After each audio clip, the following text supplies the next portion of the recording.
guys? How is everybody this week? How are you guys doing? There, sir, but a bit tired, you know? You guys, I mean, it's 7 o'clock my time, it's 6 o'clock your time, this class is in the evening, so yes. Even if last week we were off, so I was hoping that, but you went back into work, so I know you guys have had to deal with a lot. I have a lot in store for you guys. In fact, the lecture is there's so much meat to it, there's so much content. I don't believe that we can get through all of this week, the lecture this week, in one sitting. In fact, like this can take up an entire semester. The lecture for today is entitled Caribbean Thought, Dependency, Revolution, and the Question of Sovereignty. I mean, that could be the title. Caribbean Thought. I mean, the course is Caribbean Thought, Dependency, Revolution, and the Question of Sovereignty. It doesn't break, it doesn't fall. How come? Anybody want to take a crack at that? You throw an egg against the wall, it doesn't break, it doesn't fall. How come?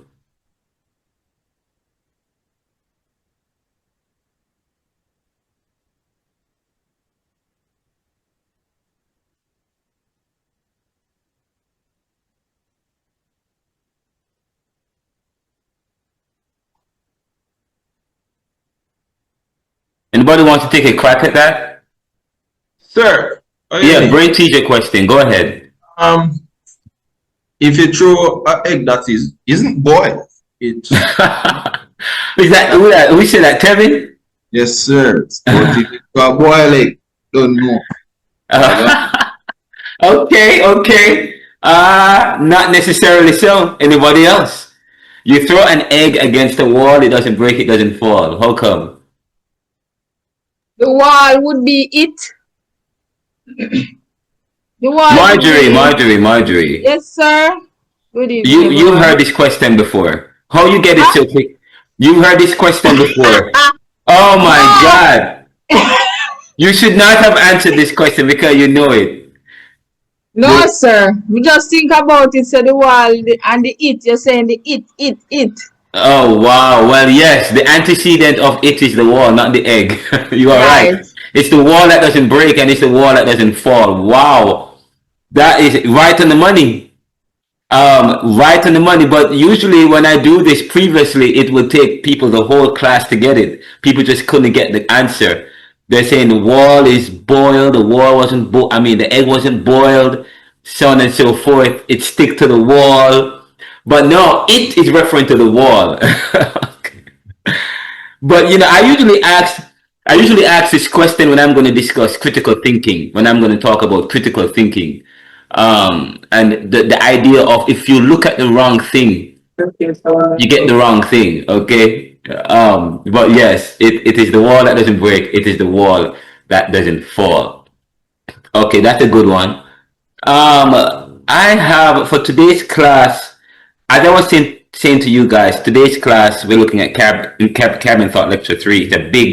It's a packed class. We have a lot to get through. Is this it? All right, I have another brain teaser for you. In terms of, as we think about this course, I want you to ask yourself questions. The question, what is the Caribbean and who are you? How would you as a student define the Caribbean? And who are you? What's your place in the Caribbean or in the world as a person from the Caribbean of African descent? Or do you see yourself as transcending African history to just what is today? And what can you remember from your parents? And what you can remember from your parents and what our books say today? And can you trace your history? How far can you go, or do you go? Okay. So I would, so that's a very good, important question I want to ask you guys. What is the Caribbean and who are you? What's your place in the Caribbean? I'm gonna give you guys 10 minutes to discuss the question. What is the Caribbean and who are you? Discuss among yourselves. What is the Caribbean? Who are you? what's your place in the Caribbean or in the world as a person from the Caribbean or African or from the Caribbean of African descent? Or do you see yourself as transcending African history to just what is today, what you are today, and what you can remember from your parents or what the books say about you? Can you trace your history, your family history? How far can you go back? Why or why not? Oh, by the way, next week it's going to be the persons who are going to be taking the class is the Urban Indian Heritage Society, members of the Urban Indian Heritage Society. Dr. Nolan Fontaine. Dr. Nolan Fontaine has a master's, a doctor of education, a doctor of philosophy in education, or a doctor of education from, I think it's the University of Toronto in Canada. He's a member of Phi Beta Sigma fraternity. He is the president, one of the president and co-founder of Urban Indian Heritage Society, and he's going to be, and he's an urban Indian and or an ancient Indian or related to that group, and he's going to be in the class.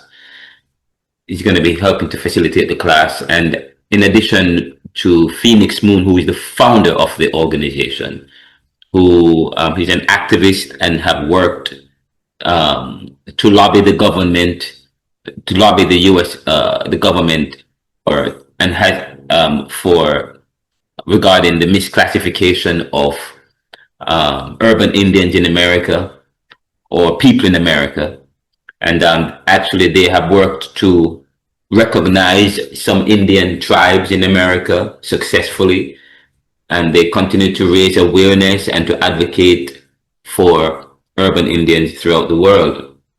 They have done study about our heritage, about African heritage, Caribbean. In fact, they've done work on the Caribbean about Caribbean heritage. I actually wrote an article which I should have discussed. It's called. It's in the Jamaica Gleaner as well. It's entitled "Have We Misunderstood Our Heritage?" To be honest, I'm going off tangent right now. Misunderstood. Let me see if I could find the article I did in the Jamaica Gleaner. So I did an article in the Jamaica Gleaner. Let me see if I could find it. It's called "Have We Misunderstood Our Heritage?" It's a part of the new book that I'm writing. Have we misunderstood? But this is the perfect time to introduce it. Have we misunderstood our heritage? Ronaldo Dependency, Jamaica Gleaner. Here we go. Have we misunderstood our heritage? I wasn't even going to begin with this. I don't know why I'm starting with this, but that's fine. Wow. Oh, wow. Here in the article, this computer is moving really slow. I'm not sure what's going on with this computer. It's not opening in the file. Here we go. I am writing to explore Jamaica's identity and heritage, specifically in relation to the Taino people who were the original inhabitants of our land, while acknowledging the presence of East Indians and the Chinese who arrived during the era of indentured labor. The era of indentured labor.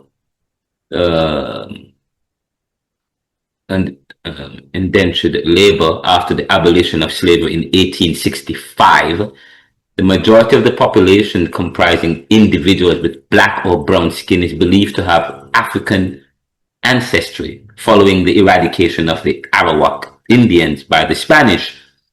This sets Jamaica apart from other Spanish-occupied West Indian islands like Barbados, Trinidad and Tobago, Belize, and Suriname, which retained a small native Indian population despite the Spanish invasion.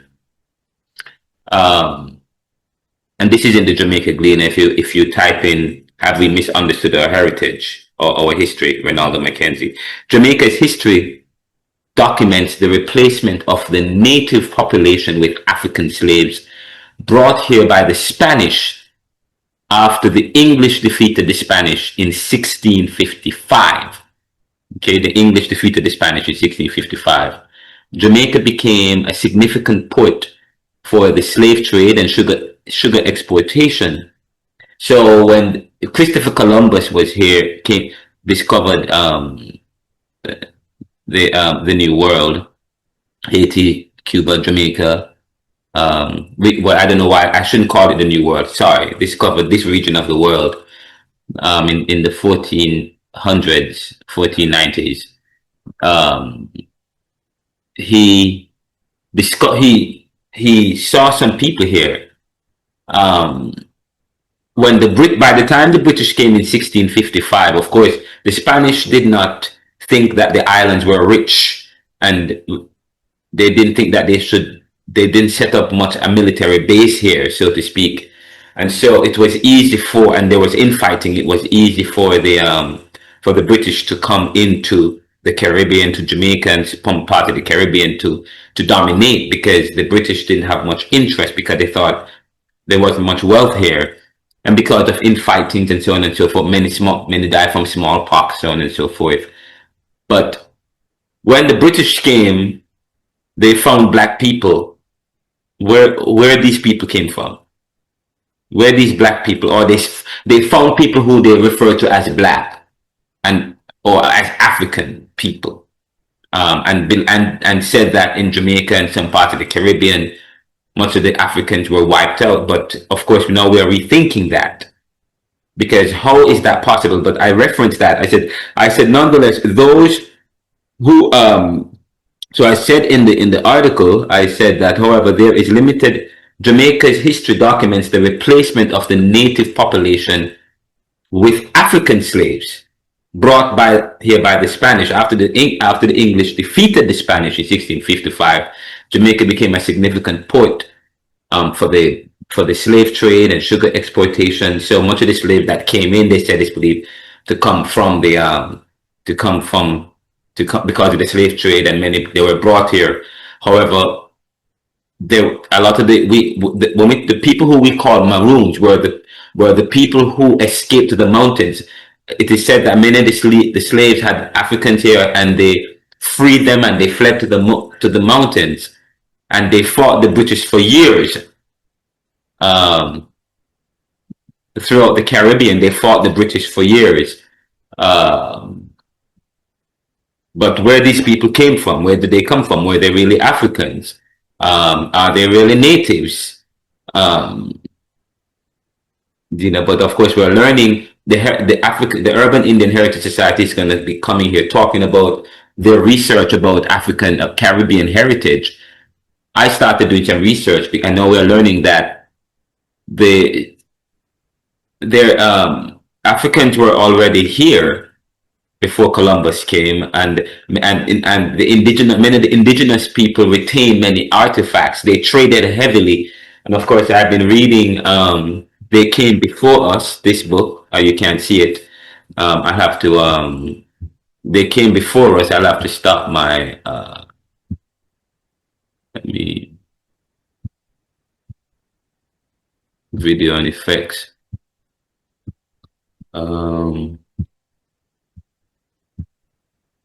This book, they came before us, and of course, if you go to JTS Moodle, you'll find this book. I mean, the cover page, and the image of the person on this page is the image of an African that lived in Jamaica or in the Caribbean. But they had artifacts, spears, gold from Guinea and Sierra Leone. Where did they get that from? Which is quite interesting. So we are learning that the urban Indians were here. Anyways, I went on to say in the article that it is uncertain whether the small group of people who served the Spanish during their rule were of African or Indian origin, as the extensive trade of Africans to the island did not occur before 1655. Nonetheless, those who were freed by the Spanish sought refuge in the mountains and established marooned communities that persist to this day. Were these the original Indians? Have we misunderstood our history? Of course, they're going to talk about that next week when they come to the class to present. Jamaica's identity extends beyond ethnicity. We encompass a diverse range of people united as one. However, it is undeniable that the majority of our population has a predominant African heritage stemming from the era of the slave trade. The Urban Indian Heritage Society is currently challenging this narrative, the UIHS. They're challenging narratives by presenting compelling research and data which suggests that Jamaica and the Caribbean have a rich history connected to the native Indians of the islands, of the original people we're talking about, the ancient Americans. And of course, the Caribbean is part of the Americas, just so you know. The Caribbean is part of the Americas. The America, when you look at the America, you have the American mainland, and of course, then you have the islands, which are offshoots of the mainland. Well, it's part of the mainland. But the UIHS is currently challenging the narrative by presenting compelling research and data which suggests that Jamaica and the other parts of the Caribbean have a rich history that's connected to the native Indians of the island. They argue we're not talking about coolie, quote unquote, because coolie I heard is a derogatory term. We're not talking about, if you know what I mean, I'm not talking about people who are of Indian descent. We're talking about ancient Indians or ancient Americans, or from the Arawakan people, the Taino, the Siboney. They argue that genealogically, research reveals an urban American Indian root in Jamaica, providing an alternative perspective to our historical understanding, which is quite powerful. And then if there have been a lot of discussions about that article that I published in the Jamaica Gleaner. You guys probably have one person present in the class.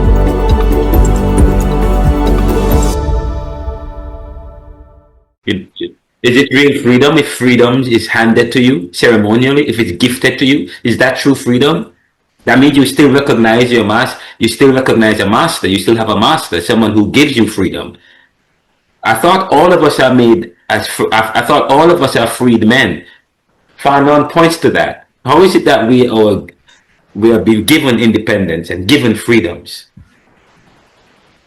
That's interesting. But anyways, I wanted to point that out to you guys.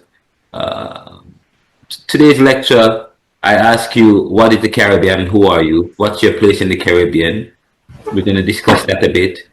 Another question is, what separates Haiti and Cuba from Trinidad, Jamaica, Guyana, St. Lucia, and Barbados? The conversation I had with you, I talked about the fact that there is a wedge between Haiti and DR, and Haiti seem to have 2 or 3 independence. I wonder why.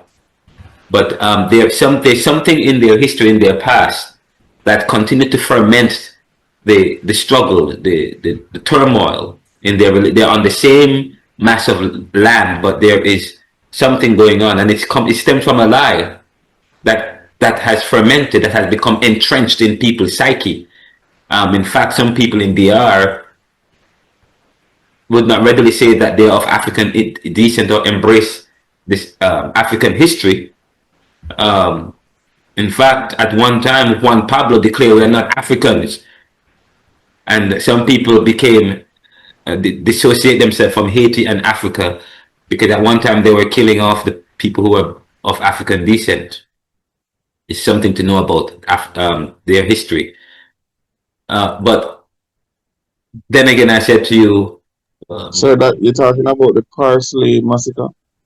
I mean, yeah, and much more. It's happened over Haiti's history. Um, and probably you might want to talk about that a little bit, what you know about it. But that's also in the timeline that we're going to be discussing today. I mean, I don't think we're going to have time to discuss that today, but the next time I meet you guys, which is week after, not next week, but week after next, we'll delve into it some more. Um, I asked you the question: are we really free if another person is giving you freedom? Are you truly free? Then that person is your master. Um, but the question is, what separates Haiti and Cuba from Trinidad, Tobago, Guyana, Saint Lucia, and Barbados? That's a very important question that you guys could think about. What it is that separate Cuba from Trinidad, Jamaica, Guyana, Lucia, and Barbados in terms of their geopolitical and their place in the world today as nations. Jamaica, Guyana, St. Lucia, Barbados, Trinidad and Tobago, they're all integrated into the Western world. They have normal relations with other countries and so on. But there's an embargo on Cuba. Yes. There was an embargo on Venezuela, not anymore. Haiti suffers, they have internal strife, but they also have a gang of 4 or 5 that controls them, and there have been turmoil and contention with that country since they got independence in 1804. I mean, since the revolution in 18, they did get there, they took their independence, sorry, since 1804. So there's something to think about as we think about what is the Caribbean and who are you and how we got our freedom and as a people. But of course, countries that take their freedoms as against those that ceremonially negotiated their freedoms or their independence.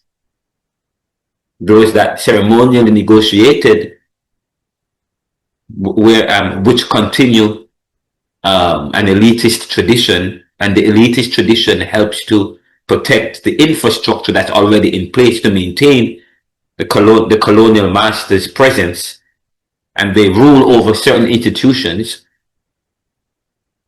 That's part of Haiti's problem. That's part of but that's also part of what has continued colonization in our world today as well. But in terms of the introduction for today's lecture, I start by saying life is about people and how people relate. I have written, and you might have seen me saying this earlier, and it's part of the book that it's about to come out. I have written a realization, which has become a motif. Motif is an ongoing idea, has become a motif of sorts for me. Perhaps motif is not the perfect word, but it returns again and again.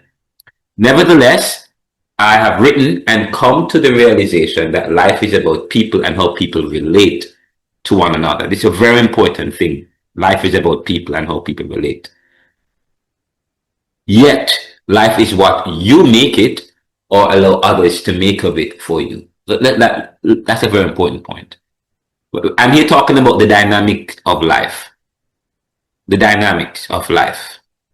Okay, so there's a dynamic, and we are part of a dynamic. I have come to discover that reality. Kierkegaard is a famous philosopher, German philosopher, once said, once you label me, you negate me. This is a profound point. It echoes true then that life is about people and how people relate, yet life is what you make it or allow others to make of it for you. I mean, Norman Gervin in the Caribbean Reader says the Caribbean is an invention. The Caribbean is an invention. And it's part of your recommended reading, and it's easy to find. If you go in the syllabus, there's a link to the Caribbean Reader. I think the whole book is online, but the Caribbean, especially the very first part of the book is very important. Norman Gervin, I believe it is, starts the Caribbean Reader by talking about Maurice Bishop and Grenada. and the Revolutionary Army of Grenada, and how the elite, a group, how infiltration from outside led to the fall of the People Revolutionary Army of Grenada and led to the assassination of Maurice Bishop. The very same people he was trying to defend, a Grenadan, was assassinated. Moise was assassinated by those outside, but utilizing those within. That's interesting because so that they can continue an elitist tradition supported by the post-industrial, the former colonial masters and their ideology, which is an important point here. But it's quite interesting. He says, Norman Gervin says the Caribbean is an invention. Of course, I do not share that sentiment that the Caribbean is an invention. The Caribbean is more than an invention. It's more than what we see today. The Caribbean has gone through struggle, but the Caribbean is more than that. And of course, in the book Neoliberalism, I write, when you think about the Caribbean, you think of beautiful islands of paradise with sun, sea. But the book challenged that motif. But anyways, I said to you that we're talking about the dynamics of life. When I say life is about people, life and how people relate, yet life is what you make it or allow others to make of it for you. The life that and of course Norman Gervin, the Caribbean Reader, says the Caribbean is an invention. Maybe he's talking about that. We're talking about the dynamics of it. We're caught in a dynamic. Bob Marley says, we're not Marxists or capitalists, we I and I. Okay. We're not Marxists and we're not capitalists, we I and I. Moving away from being persuaded either in a European mold or as a Marxist or a capitalist. He said we're the I and I. Of course, the I and I speaks to an African personality, an African spirituality that moves away from the thinking in terms of politically, but communally. And the recognition of African personality is part of one's spirituality and an appreciation for the earth and for the land. I'm going to get into that at some point today. We may not, because I'm going to watch the video, but the life that we have created is one that involves a dynamic that affects the relationship that exists between people based on one's position. Nevertheless, life until it becomes true then that life is about people and how people relate. Yet life is what you make it, or you allow others to make of it for you. We said that we see what's going on in the Caribbean or as African people, and what's going on in Haiti. And I say to you, if the Caribbean try to become something that they are not, move away from from the freedom that they ceremonially negotiated, it becomes a problem for those who negotiated their freedoms. We're going to get into that a little bit, but the dynamic that you are in is a created space, is it? Yet. But by who? By people themselves who continue to make something of life that God has given us. God has given us life to make something of it. And of course, life is to be lived.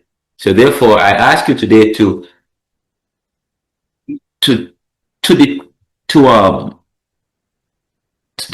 talk about how your place in the Caribbean. How is life to be? If life is to be lived, how is it to be lived? You can either live it or live in it, or live the life others want you to live. And I said life is about people and how people relate, yet life is what you make it or you allow others to make of it for you. So I mean, that's an important point to begin. What about you? And so we transition in today's lecture in terms of what is Caribbean thought, and I ask you to talk about yourself because it's an important starting point today. Because we said that Caribbean thought explores the currents that have come to shape the Caribbean, but Caribbean thought does not merely explore these currents descriptively because it involves a philosophical inquiry. Caribbean thought is a philosophical inquiry into the currents that have come to shape the Caribbean itself, especially what we have discovered about the Caribbean from its inception. And one more point before I have you guys share. I was reading today Kant on history, Immanuel Kant, and Immanuel Kant said something very important, and it's in the notes that I sent each of you. He said that history is a result of the varieties of human natures and circumstances. History is a result of the varieties of human or the vagaries of human natures and circumstance. Whatever the circumstance or whatever the nature, that helped to give rise to history and how it is interpreted. It's quite interesting. So that's quite important for us to understand when we start thinking about our life and who we are in life. But anyways, Sir, yes. sir, may I interrupt you, please? Can Yeah. you just read Immanuel Kant's writing again? Yeah, I'm going to say it again. Immanuel Kant said that, and he was also, and then he went on to talk about the categorical imperative. I'm not going to talk about that right now. But Immanuel Kant says history is a result of the varieties of human natures and circumstances. Okay, history is a result of the varieties of human natures and circumstances. He doesn't believe that history is there out of nowhere. He believes that history and the ideas, and by the way, he says the varieties of human nature. There is no natural law or natural order that have created the space that we live in. Okay, of course, Mutabaruka says that God is a creation. Some people think that's hearsay when he says that, but is it true though? It's our ideas about God. He says that, of course, some people believe that, of course, we create the interpretation of that. And later on in this course, we're going to talk about should theology transcend culture? Should theology transcend culture, or is it the other way around? Or we're going to have the final class. I usually talk about that, and of course, we're going to talk about is Obia evil? Yes, go ahead. May I interrupt you again, please, sir? Yeah. All right. So you touch on Mutarabuka. That's so new. Right. And he said God is a creation. Yes. Oh yes, the idea of God and how we see God. Not that there is not a God, but how we see him, how we view him.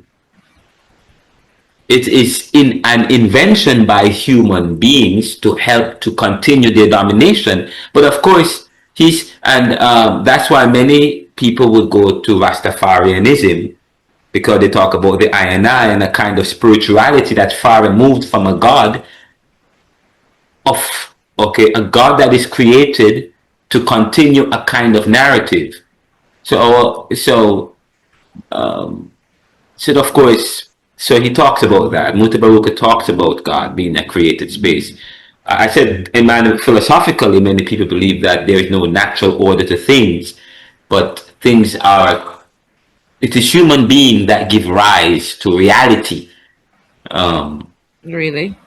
It is human beings that give meaning to the reality of life today and the space that we live in. Of course, we said that Norman Gervin said that the Caribbean is an invention. Yes, go ahead, Andre. Yes, sir. I was saying that wouldn't, based on what you say, Muta Baruka was saying, wouldn't that then be a contradiction to his, well, if he was putting it down per se, wouldn't that be a contradiction to the foundation of Rastafarianism? Because if they're worshipping Selassie and Selassie was deeply entrenched in the Ethiopian Orthodox Church, who was worshipping a being that is, in his words, the supreme being. Oh, no. Mutabaruka is not necessarily a Rastafarian. He has transcended that. He will tell you, just so you know. Okay. Okay, I wanted to know. Yeah, no, Mutabaruka has transcended that. He's not an outright Rastafarianism in the way that we see it today, because he may also say the same thing of the Rastas. I mean, and who have chosen their God to be Rastafari. Okay. Mm. Yeah. Because I've been in other spheres. Well, if you say he has transcended that, then that explains a lot. Yes, and a being that, but a being that goes. So he's moving away from that reality to another existence, to another reality, away from, you know, the Caucasians have their idea of God. The Eastern traditions have an idea of God. The Hindus have their idea. If you look at all these cultures, there's an experience of God within that particular culture, which that shows how the relationship between the reality of the people and the reality of God. Okay. Yes. So sorry, I was gonna say, does that lend itself? If he's transcending from that, do you think he's at the? I'm talking about the I and I. Do you think he's at the place of self-worship then?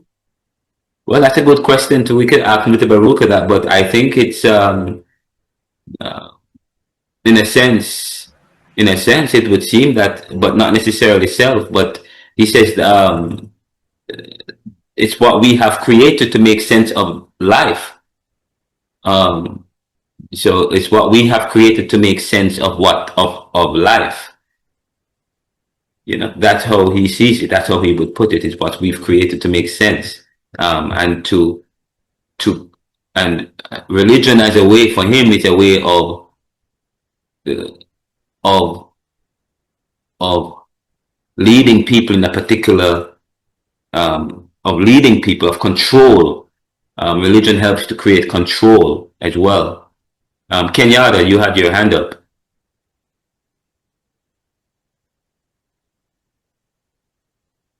But we'll take a pause from here. Now, I had asked you guys, the groups, to share. I want to hear from the group. When I ask you to define the Caribbean, what is the Caribbean and what's your space in the Caribbean? Let's. I would love to hear what you guys came up with in your groups, talking about what is the Caribbean? What's your place in the Caribbean? How did you define that? Sir, so it's Lisa speaking. Yes. So in my group, right, we are of different roots and background. So like we would have put it in Jamaican layman term, we mix up. Yes. Okay. So what group is that? 5. Okay. So you have some from Indian descent, some Scottish, some European, some British. Somebody please chime in also, because remember it's a group effort. Please don't remember the African background. Right. And that's why I said we have to all chime in, yes, because it's a group effort. Right. So the African background. So that makes up the Caribbean itself, because we're coming from different roots. So we see the Caribbean as one place with many different people living in our space. That's my view of my view and perception based on the understanding of what we discussed. I don't know if any of my other teammates want to chime in to say something else as it relates to that. Okay. And and in terms of the group, what's your what's your place in the Caribbean? How far can you guys go back in tracing your history? Have you ever done that before? Well, Yeah. only one person so far would have gone to a trace to her history. And she has had quite a bit of information. For the Okay. rest of us, we would have, barely. Where did you barely. go? Where did she go? Who was that? What's her name again? Can you please come online? Who was it again? It's not Shaquana, right? Lisa, can you No, it was Renee and Cooper. not ready? Sir, I'm I sorry. think I'm sorry, O'Neill. No, man, it was I some think other. I think Group 5 should wait a bit because it doesn't seem like Group 5 is ready, sir. Okay. Yes, I think Group 5 should wait on a bit so another group can go. All right. And Group another group wants to go? Because I would love to hear that. Next group. Group 3 ready? Good Go evening, ahead. sir. All right, so I'm gonna start it off on my group, and then somebody else can jump in.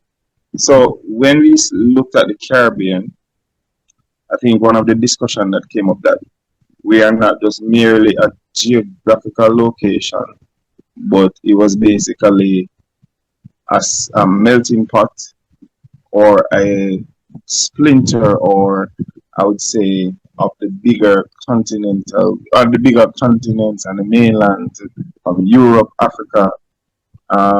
We are shaped by, the Indians, of course, the Chinese. So it's, all over the world. So it's basically a splinter, it's a branches of, and a melting pot of basically people from all walks of life. Now, in this melting pot, we have religion, we have customs, we have food, we have ethnicity, we have a whole diverse experience, cultural experience, for want of a better word, that has evolved into new identity, even though the search for identity, especially for the African descent, persons of African descent, I would say that search for identity is still ongoing. We coexist in some spaces peacefully. In some spaces, in other spaces, we find that there are struggles between ethnicities, religious groups. Yeah, I would say in those areas, there will be some struggles, and the list of struggles may continue. But in terms of racism, of course, classism, so there's an ongoing struggle, but at the same time, everybody, I would say mostly the people of African descent, are still trying to find themselves and I would say reconnect to who they really are. So the search for self is really ongoing.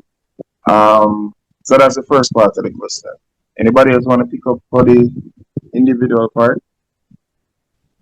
So we really needed a little bit more time, but for that part, what we had thus far is that we as a people, we're a people who are trying to overcome the ingrained mental and systemic blockades.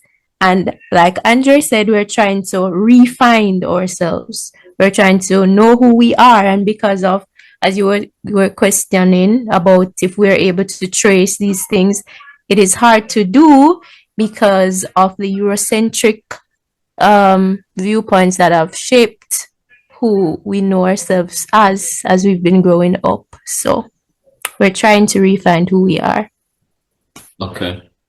And in addition to what she's saying, I could say that in all of this, we're a talented, vibrant set of people who we are resilient, we survive in any space that we are placed, any part of the world, individually, we will shine. Like, we will shine. If you're a Jamaican, it's almost hard not to know that you are in that space, whether it's for something good or something bad. But it's like is a beacon that persons will look forward to If there's a revolution that is supposed to take place somewhere, they are going to look to the Jamaicans, some way, some shape, some form. And as I said, we're talented, resilient, and we own Jamaica when we want to. We own our space when we want to. And we, I think, are collectively, to some extent, well, are a spiritually grounded set of people, whatever spiritual groundedness mean, whether it be Rasta or Christian or, I think for the most part, most persons believe in a supreme being greater than themselves. Okay. That's good. That's good. Group 6 next, sir. That's good. Thank you. Who's the next group? And just so you know, by the way, in terms of African traditions, Africans were spiritual people, and they believe in the idea of Ma'at. Ma'at is the goddess of truth, justice, and cosmic order. Okay, which represents balance and harmony. That was balance and harmony was very important to the African. I'm going to talk about that when we're finished talk a little bit, just talking about the totality of life.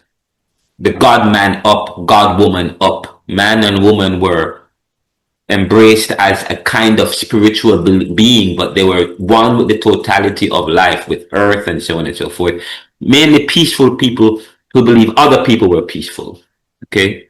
But the imposition of colonization imposed another idea of God, which does not look like us. And so therefore you have people like Muta Baruka who tries to create a philosophy that moves away from recognizing God, the God that is imposed by others, as a way, because he believes that he's against indoctrination. And how do you break from indoctrination? Rastafarianism, in a sense, is an experience that rival the indoctrination, is a kind of liberation by the African people to create something different, to create something that comes from them. Because I said, if religion is a creation out of experience that speaks to your experience. That's okay. Remember that. All right. Who is next? Group 6, sir. All right. Group 6. Go ahead. All right. So What?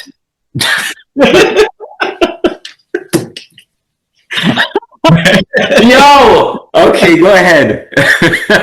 All right. So that was fast. Yes, sir. That's how we roll. Oh my God. Okay. Go ahead. Wow. I love it. Yes. So, good afternoon, class. Good afternoon, Reverend Mackenzie and our class assistant, Miss Burton. Group 6 presentation will be on the following topic: what defines the Caribbean and how do you perceive your identity? We will also look at to what extent can you trace your heritage and what factors limit our inability to explore that option. We're going to look at, can you map out your family tree? Why and why not? How do you look at your community within the Caribbean as an individual, and in what way do you see yourself as your African roots goes on? And this will be presented by O'Neill Linton, Orain Nugent, Yashama Radney, Dave Durant, Kaveh James, and Rudolph MacDonald. All right. The first question we ask in this class: what defines the Caribbean? Each person has a different definition from the Caribbean, but for Group 6, the Caribbean is a region made up of islands and coastal territories, which is surrounding the Caribbean Sea. It is categorized by its rich cultural diversity and share of history of colonization, resistance, and survival. The region reflects a blend of African, indigenous, European, Asian, and Middle Eastern influence that have shaped its identity and traditions. Although the Caribbean nation differs in language, governance, and specific historics, they remain connected through common historical experiences, cultures, expressions, and a strong spirit of resistance and resilience. Our second question in our presentation is, how do you perceive, or how do we perceive our identity? We perceive our identity as Caribbeans, shaped by the history, the culture, the values, and the traditions of the nation. Our identity reflects the experience of our ancestors and the diverse cultural influences that we have contributed to the Caribbean society. And it is a combination of personal, nation, and regional heritage. Let's say that again. To answer the question, it is a combination of personal, nation, and regional heritage. And to present on our next topic, to what extent can you trace your identity or your heritage? I will be now handing over to my classmate, Mr. MacDonald. Thank you, sir. We can trace our heritage as far back as family records, oral history, photographs, birth certificates, church records, and other historical documents as they allow. For some branches of our family, we may be able to trace several generations, while for others, the information may be limited. And now hand over to Ms. James. Wait, no, go back a little bit. Go back. You said we can trace our heritage as far back as family records, oral histories, alive oral histories, photographs, nice, birth certificates, church records, and other historical documents. How reliable are church records if some of the way we practice church is part of an institution that is also part of our colonial history, and that also helps to maintain a kind of knowledge base. Michel Foucault is a postmodernist. Michel Foucault is the timeline of the Caribbean, and the paperwork that I sent will actually, I don't know if I had included that. I need to add that. Okay, in terms of these Michel Foucault, a post-structuralist, postmodernist. He looks at the relationship between knowledge and institutions and believes that institutions are created to continue knowledge and certain knowledge base, and so that the status quo can continue to maintain their advantages. The church as an institution within, which is part of colonialism, is an institution. Can you rely on the records that they have about our history, you think? I mean, that's a good question you can ask, though. I'm not saying that, but the level is that in terms of telling you who you are as an individual. But of course, the church was part of the abolitionist movement too. So of course, you can push back by saying the church has also been on the side of African people advocating. You could push back like that. But yes, O'Neill. Yes, sir. So to answer your question, I'm going to give you this perfect example. A couple of years ago, I was watching there's a documentary in the United States about finding your heritage. Yeah. And it has celebrities from all over the world come on this specific show to trace who their family heritage is. And for example, I'm going to give you Reba McEntire. She's a country singer. And Reba wanted to trace her history from England. She's an American singer. All of her family she knows of it was in America. However, based on the notes and the church records that were available and the court records and the library records, it shows that her family was from England.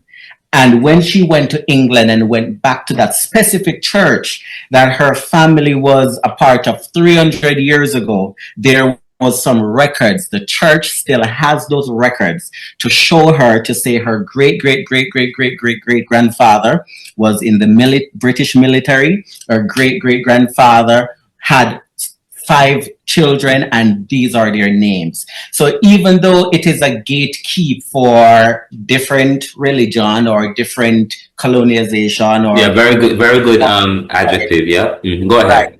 There is a specific record that you can look at to trace your own family tree, and you don't necessarily have to look at what they did in that part of the world at that time. It shows that there's something there.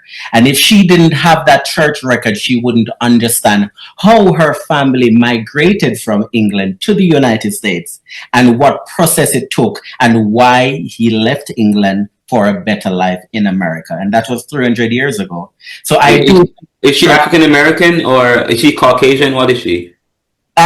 So one is white and one is black. So Okay. it's mixed. Gabriel is white, but her family is she came from a mixed race. Okay. And it's also the African American Episcopal Church, some of the Baptist churches have also kept records in terms of from the time when they were advocating to free slaves. And so yes, so there are records of, but I wanted to just ask that question so that you have an open mind if you ever, okay? All right. But Yes, I sir. like the fact that you have presented several sources. You said family record, which I think family is one of the most powerful records, oral histories, photographs, birth certificates. I like that. Church records and other historical documents. Very good. Some people go to ancestry.com, which I don't really like. Some people go to, in terms of, some people go to Urban Indian Heritage Society. Very good. All right. Next one is what factors limit or enable this exploration? Very good. Right, sir. Good evening. So the factors. Cave, am I right? Yes, Cave. Thank you. I very got much for it, that yo. pronunciation. Thank you. Mucho, Thank mucho. you. Yes, chef's kiss for that, sir. So what factors limit or enable this exploration? All right. So there are several factors that enable the exploration of heritage, including family stories, genealogy records, DNA testing, census records, and historical archives. Factors that limit this exploration include slavery, migration, lost records, natural disasters, incomplete documentation that most of our parents are victim to, and the separation of families during the colonial period. These challenges can make it difficult to identify specific ancestors or places of origin. I'll now hand over to Mr. Nugent. Incomplete document. Go back. Hold up. Go back. I like what you said that incomplete documentation and the separation of families during the colonial period. And if you study the transatlantic period, slavery, and look at plantation society, the African wasn't supposed to have family. The African wasn't supposed to have parents or the slave. They weren't supposed. In fact, when you think about colonization is the stripping away, according to Frantz Fanon, of a people. Humanity is the dehumanization of people. So therefore, the African or the slave was seen as property. So everything was done to separate. Everything was done to ensure that they don't communicate, they don't have language. Yes, sir. I think also it was to break bond. So once we form attachments, it means strength. Once we are together, it means unity. And so one head is not as clever as 5 heads. A people with unique thought, a people with this going towards having the same goals and wanting the same thing will always sit together and try to figure it out. Whilst the separation will cause us to be in disarray, or then we will find it so hard because of the attachment that has left and the bond that that would have been broken. So we can't focus on really what is supposed to be done. So we get emotional because of what was taken away from us. So that is why the separation was such a big thing for them. Yeah, that is true.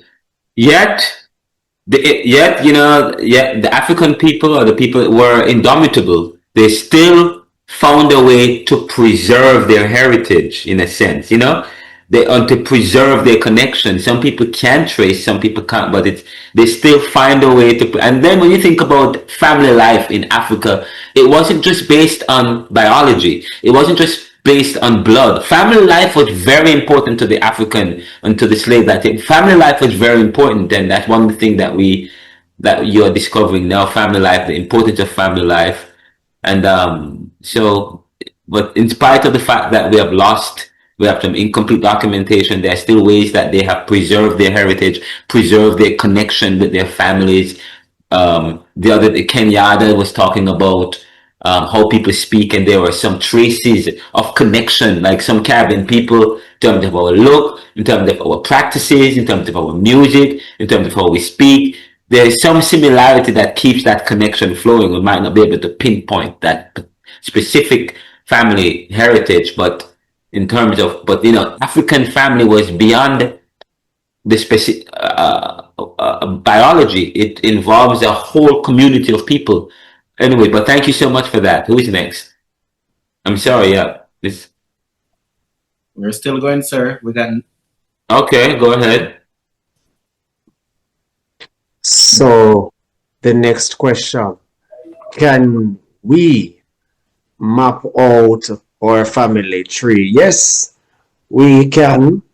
A family tree can be mapped out by identifying parents, grandparents, great-grandparents, or great-great-grandparents, depending on how far our family can go, and earlier generations using family information and historical records. However, some branches may contain gaps due to missing records or limited knowledge about certain ancestors. And earlier, my colleague would have mentioned about separation. Sometimes, as a result of being separated through whatever means, sometimes we can get a loss or a gap in our connection. I will now hand over to Sharma.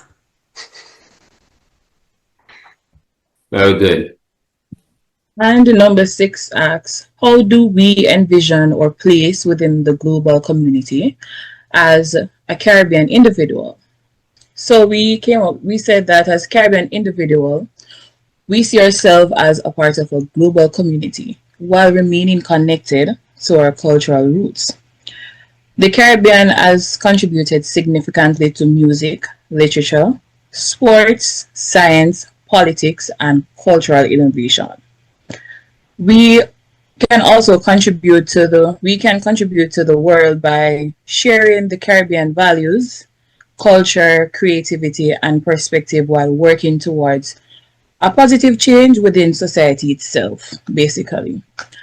And number 7, the final question asks, in what ways do we see ourselves transcending African roots?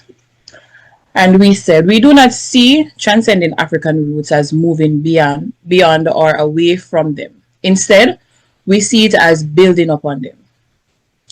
Why? Because African heritage is an important foundation of Caribbean identity. But Caribbean culture has also been shaped by indigenous, European, Asian, and other influences.